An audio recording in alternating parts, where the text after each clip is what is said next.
Hey everybody, and welcome to a new episode of Season. I'm your host, Seth Brundle. For today's episode, my producer has given me a wonderful challenge to work with picky eaters. So give me a second while I fix my attitude. Today we're going to be doing some recipe and ingredient conversion therapy. One of the things that I love most about cooking is making a believer out of people. If you say you don't like X, Y, and Z, I'm going to make you fall in love with it. So today we're going to be working with... That was a horrible drum roll, but we're gonna be working with salmon, and we're gonna be working with a picky eater by the name of Troy. And hopefully by the time we're done with this segment, he will be fully converted in the name of Salmon Christ. So stick around, don't wanna miss this segment.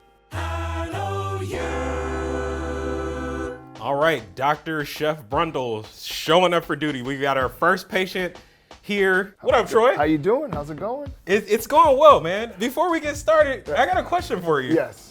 Can you point out to me on the cactus where the salmon hurt you? It was here and here. I see. I know the source of your troubles. Okay. Tell me about your hatred, your dislike, your disdain, or your aversion to salmon. My dad would always make salmon when I was growing up. And it smelled good, it looked good, but every time I would try it, that fishy taste would get me.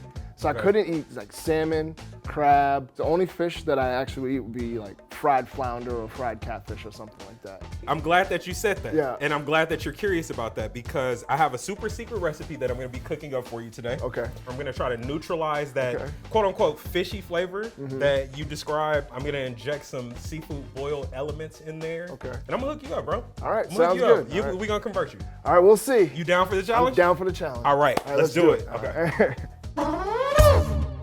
All right, so I've got a pretty traditional fish fry set up here. I've got some full fat buttermilk, some onion powder, some paprika, pepper, salt, flour, and cornmeal. And of course, we have some fatty, beautiful pink salmon to work with.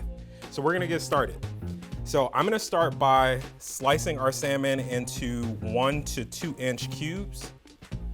I'm gonna cut this into thirds, and then I'm gonna go over here and cut this other side into thirds, and we're done.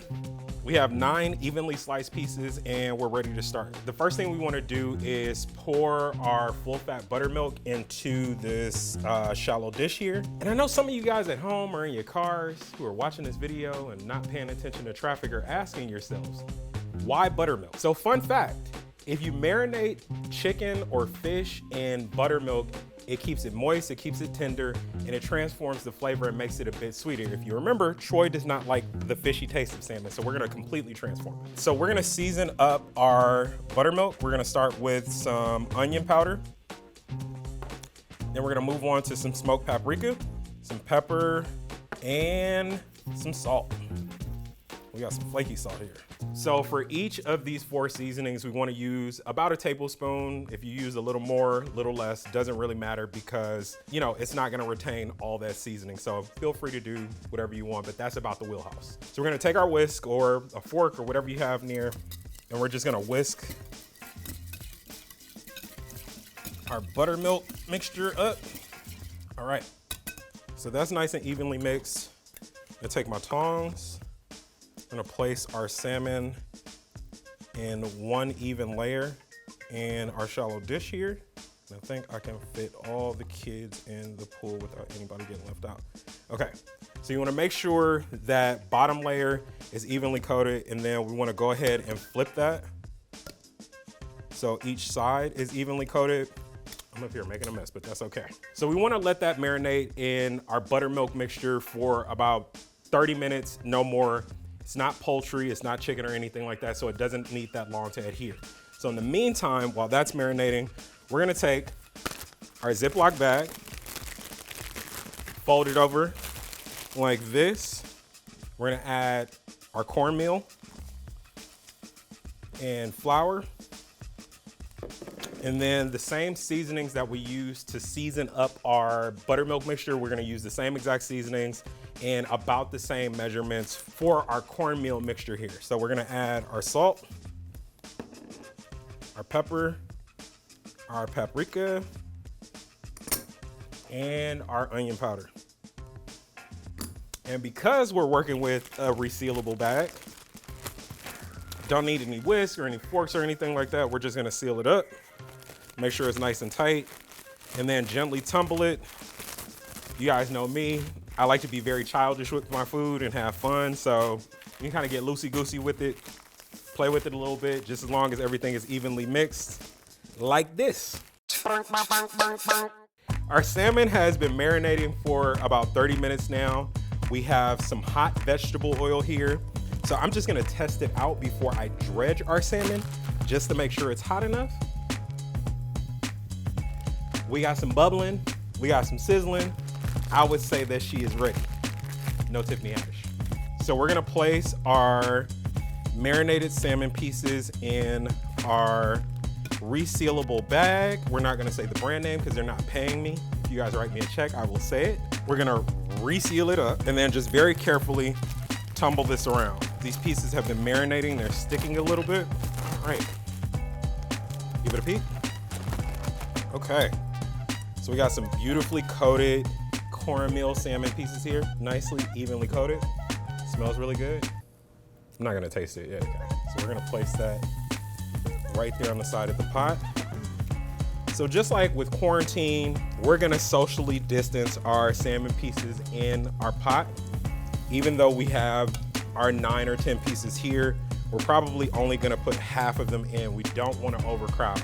It's gonna help each piece cook up evenly. They're gonna get nice and brown. And because it's fish and it doesn't take them that long to cook, we're only gonna do about 4 or 5 minutes for each of the pieces. And then we're just gonna do a second batch of them and we'll be done in 10 minutes. We're gonna let these fry up. Our hot oil is a nice, warm, orangish, yellowish color.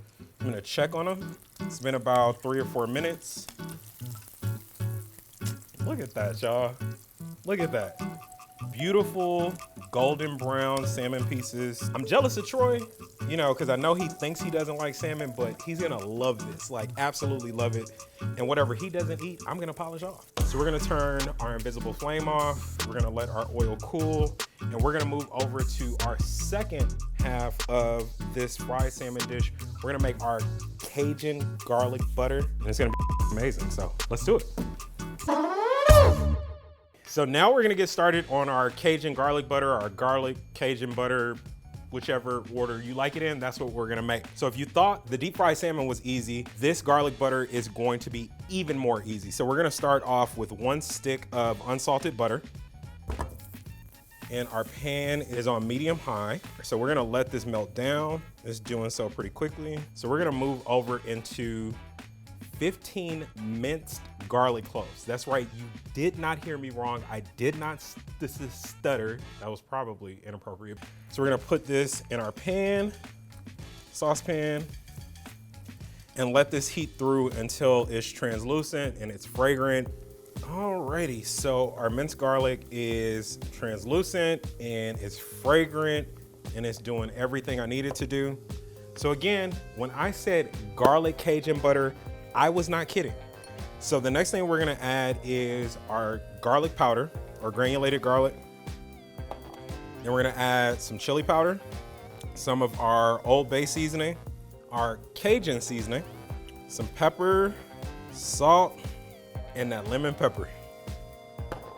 So we're gonna give this a good stir. The color's changed already. Again, it's nice and fragrant. And then we're gonna go ahead and add that second stick of unsalted butter. So we're gonna reduce the temperature to low and then just continue to cook this up just until this second stick of butter is melted all the way down. I swear to y'all, if I can't convert Troy, I'm gonna hang up my apron. But I'm kidding. I'm not gonna do that. I'm definitely not gonna do that. That second stick of butter is melted all the way down. Got my whisk just to make sure everything is evenly mixed. And we got some amazingly rich, flavorful Cajun garlic butter here that we're gonna pair with our deep fried salmon. Troy's gonna love it. He's going to give us testimonials. My Yelp reviews are gonna go through the roof. It's gonna be a great thing. I can't wait for him to taste this. All right, guys, we're all done. This is the moment of truth. Damn, All this right. looks good. I ain't gonna lie. Okay, so we got deep fried salmon. It was marinated in buttermilk, seasoned it up with salt and pepper and paprika, onion powder. Then we made this Cajun garlic butter. There's Old Bay seasoning. There is Cajun seasoning. There's lemon pepper. There's salt. There's pepper. There's paprika. There's chili powder. There's a lot of good things going on here. So you remember you mentioned the boil earlier, right? Yeah. So this is a fried boil. Okay. So we got some steamed celery, some steamed corn, steamed onions to just kind of complement the other flavors. So it's the moment of truth, brother. Here it goes. Give it a big dip. Give it a big dip.